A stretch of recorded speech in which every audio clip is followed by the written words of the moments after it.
तस्य त्वमस्य पूज्यश्च गुरुर्गरीयान् न त्वत्समोऽस्त्यभ्यधिकः कुतोऽन्यो लोकत्रयेऽप्यप्रतिमप्रभाव लोकत्रयेऽप्यप्रतिमप्रभाव।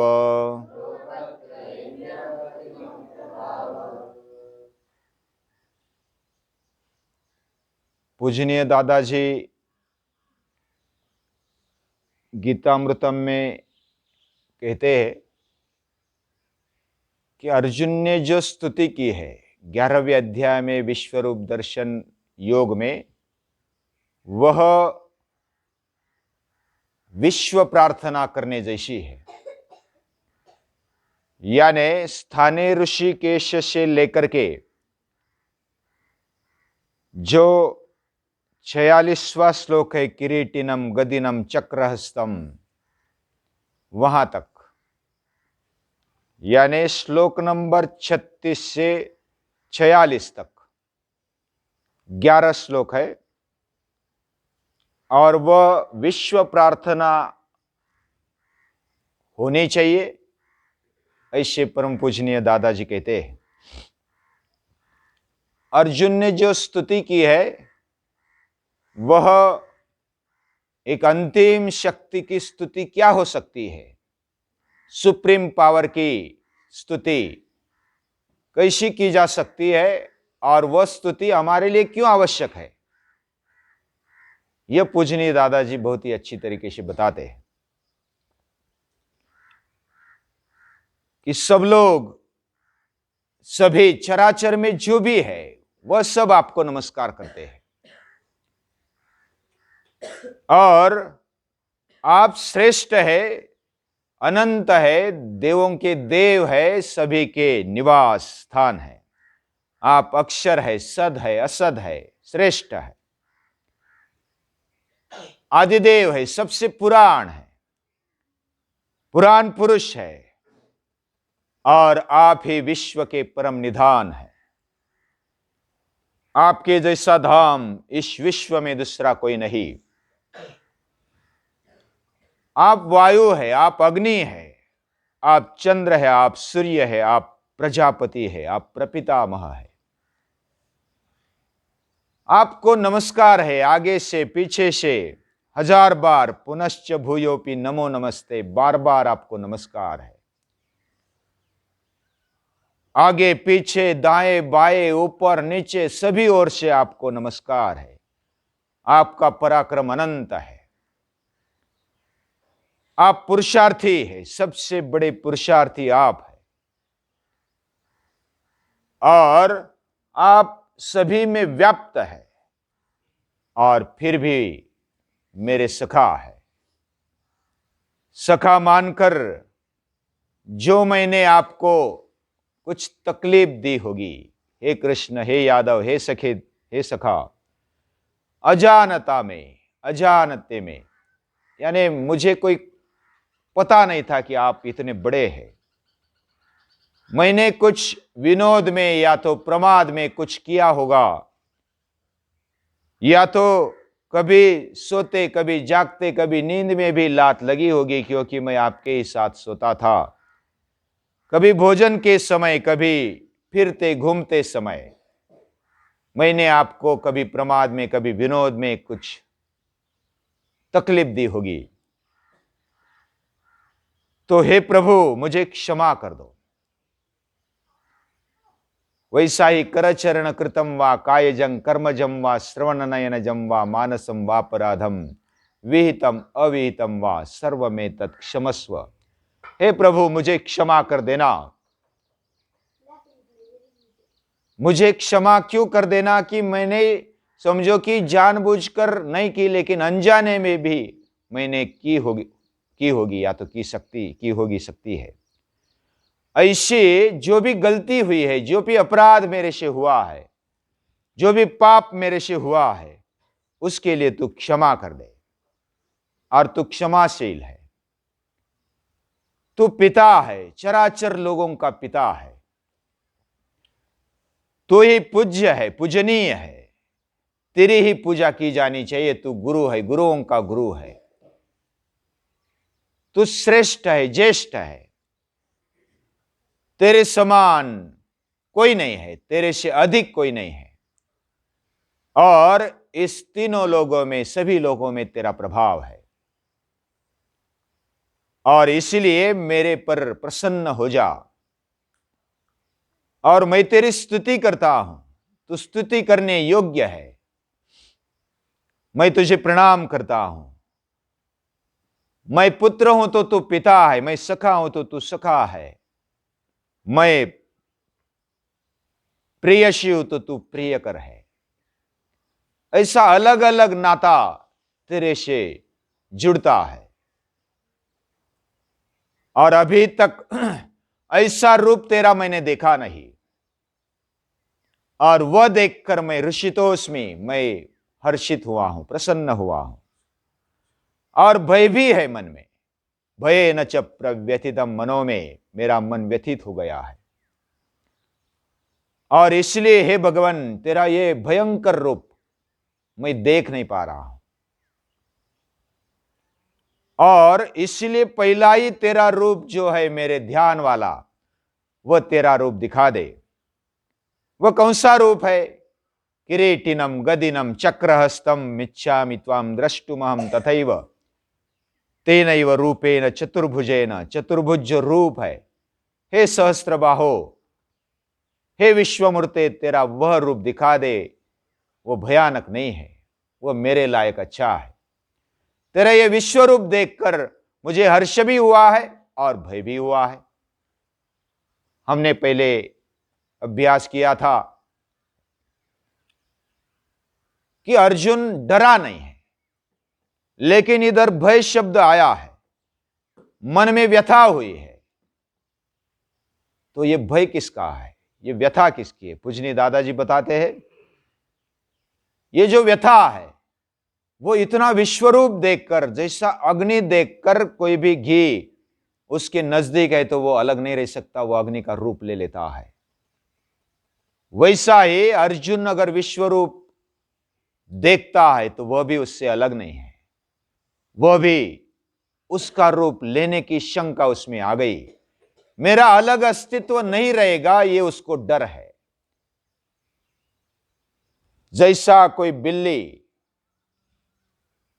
चूहे को खाने के लिए तैयार है, और चूहा जब सामने है तो कब उसका अस्तित्व खत्म होगा पता नहीं, तो चूहा डरता है। वैसे अपने अस्तित्व के लिए वो डरता है कि मेरा जो आपको समझने का जो अस्तित्व है वो खत्म हो जाएगा। और दूसरा, ऋषितोस्मि, मैं प्रसन्न भी हूं, मुझे ये रूप देखने को मिला। अर्जुन का सौभाग्य है। अर्जुन त्यागमय जीवन जीता है और तपस्वी जीवन जीता है, इसलिए उसको ये दर्शन हुए हैं। ये किसी को भी ऐसे शक्य नहीं है। न वेद यज्ञ अध्ययन न दानैर, वेद का, यज्ञ का अध्ययन करके भी, दान से भी, कौन से भी तपयुक्त क्रिया से भी, उग्र तप से भी ये रूप किसी को देखने को नहीं मिलता है। ये रूप देखने को मिला, ये आपकी कृपा है और मुझे, मेरा सौभाग्य है। और इसलिए हर्ष भी होता है, आनंद भी होता है, और भय इस बात का है कि मैं अपने आप को खत्म न कर दूं, मैं आप में विलीन न हो जाओ। ये दूरी बनाकर रखनी है, देखना भी है। जैसा कोई चींटी है तो चींटी शक्कर खाने के लिए दौड़ती है, लेकिन शक्कर खाते खाते वह अगर ऐसा मन में लाए कि खुद मैं ही शक्कर बन गई तो क्या होगा? तो शक्कर बनने में शक्कर चखने का स्वाद नहीं है, वह स्वाद मुझे लेना, यह भक्त की अंतिम भूमिका है। वो नोक पर जो उच्च ऐसी अवस्था है भक्त की, ये इधर होती है। इसलिए तुकाराम महाराज भी कहते हैं, न लगे मुक्ति धन संपदा, संत संग देई सदा। अभी मुझे मुक्ति नहीं चाहिए, पहले तो मुक्ति के लिए कितना तप किया, कितना मेहनत की, कितना पुरुषार्थ किया, और जब मुक्ति सामने आई तो न लगे मुक्ति धन संपदा। तुका म्हणे गर्भवासी सुखे घालावे अम्माशी, हे चिदान देगा देवा तुझा विसर न भावा। तेरा विस्मरण न हो जाए, मेरा भी अस्तित्व टिके, विस्मरण भी न हो जाए, और मुझे मुक्ति नहीं चाहिए अभी। मुझे कितने भी जन्म दोगे तो भी चलेगा, पहले तो जन्म मरणाचा फेरा चुकवावा। इससे बोलने वाले महापुरुष फिर मुक्ति भी नहीं चाहते। यह भक्ति का एक अंतिम रूप है, अंतिम अवस्था है। यह अर्जुन की इधर हुई है। और हमारे मन में भी जो भगवान का ये विश्व रूप है, ज्ञान रूप, प्रेम रूप, भाव रूप, ये विश्व रूप परमेश्वर का रूप और ये ब्रह्म रूप हमारे ध्यान में जब आता है तो एक अलग अवस्था बन जाती है।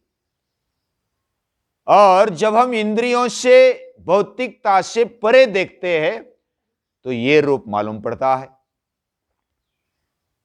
यानी ये दिव्य चक्षु से पता चलता है, प्रज्ञा चक्षु से पता चलता है। दिव्यं ददामि ते चक्षु, भगवान की कृपा से दिव्य चक्षु मिल जाते हैं। और भगवान की कृपा तब भी होती है जब त्यागमय जीवन होता है, तपस्वी जीवन होता है। ये तपस्वी और त्यागमय जीवन जब कोई साधक जीता है तो वो पात्र बन जाता है। अर्जुन पात्र है, इसलिए उसका सौभाग्य है। हम भी अपना सौभाग्य तब भी प्राप्त कर सकते जब हमारी पात्रता हो। ऐसी पात्रता हमारे जीवन में आ जाए। और ये विश्वरूप, जैसे पहले हमने सोचा, अभ्यास किया कि पूजनीय दादाजी कहते ये जो स्तुति है ना, ये विश्वरूप की स्तुति, यह वैश्विक प्रार्थना हो सकती है। विश्व में कोई भी आदमी, सभी ने यह प्रार्थना करनी चाहिए, क्योंकि हमारा पिता एक है। Brotherhood under the fatherhood of God. एक दैवी भ्रातृभाव का नाता खड़ा करने की आवश्यकता है। और ये जो दैवी भ्रातृभाव खड़ा होगा तो दुनिया में से बहुत सारे प्रॉब्लम्स वही खत्म हो जाएंगे। बहुत सारे प्रॉब्लम इधर ही है। हम दूसरों को पराया समझते हैं।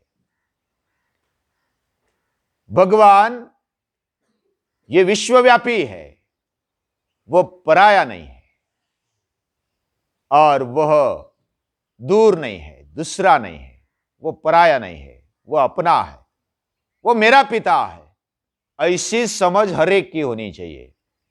और ये समझ, ये विश्वरूप दर्शन देता है। ऐसी समझ हमारी हो, विश्व के हर एक मानव की हो। इसलिए ये विश्व गुरु है। कृष्णम वंदे जगत गुरुम। विश्व को मार्गदर्शन करने की ताकत इसमें है। फिर भेद नहीं रहता है, अभेद अद्वैत ऐसी सृष्टि बन जाती है। और यह दृष्टि, व्यापक दृष्टि, सर्वव्यापकता, कि भगवान की जब पता चले, वो पराया नहीं है और वो दूसरा नहीं है, वो हमारा आत्मीय है। सखेति मत्वा प्रसवं यदुक्तम, हे कृष्ण हे यादव हे सखेति।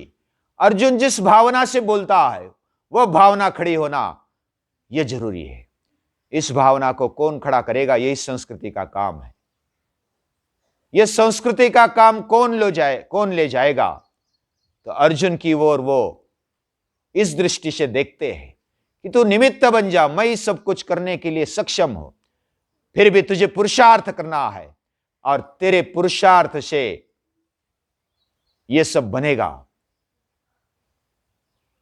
ये जब भगवान स्वयं कहते हैं, भगवान स्वयं सब कुछ करने के लिए तैयार है, सक्षम है, फिर भी हमें जो बुद्धि दी है, हमें जो शक्ति दी है, हमें जो स्वतंत्रता दी है, उसका आनंद लेने का जो एक जीवन हमें दिया है भगवान ने, वह आनंद, वह आह्वान, वह हिम्मत हमारे में हो तो भगवान को भी आनंद होता है। यह सब होकर भी हम भगवान को न भूले। माम अनुस्मर युध्य च, यह ऐसी गीता कहती है। गीता सभी ओर से हमें संभालती है। तू खाली हो जा, अहंकार के बिना तेरा जीवन कर ले और तेरा पुरुषार्थ भी उपयोग में लाके ये जो जीवन में पुरुषार्थ करना है, जो साधना करनी है, जो अभ्यास करना है, वो तुझे करना है, तुझे खड़ा होना है। और इसलिए खड़ा भी होना है और अहंकार के बिना खड़ा होना है। ये बहुत ही एक अलग से दृष्टि गीता देती है और इसलिए गीता का अध्ययन हर रोज करना चाहिए। हमारी सभी समस्याओं का हल इधर है। हम गीता माता को हर रोज नमन करते हैं। जितना भी हमारी बुद्धि है, जितनी भी हमारी शक्ति है, जितनी भी हमारी भावना है, उस भावना को, उस कृति को हम भगवान के चरणों में धर करके हम भगवान की गीता माता की पूजा करते हैं, उसको नमन करते हैं।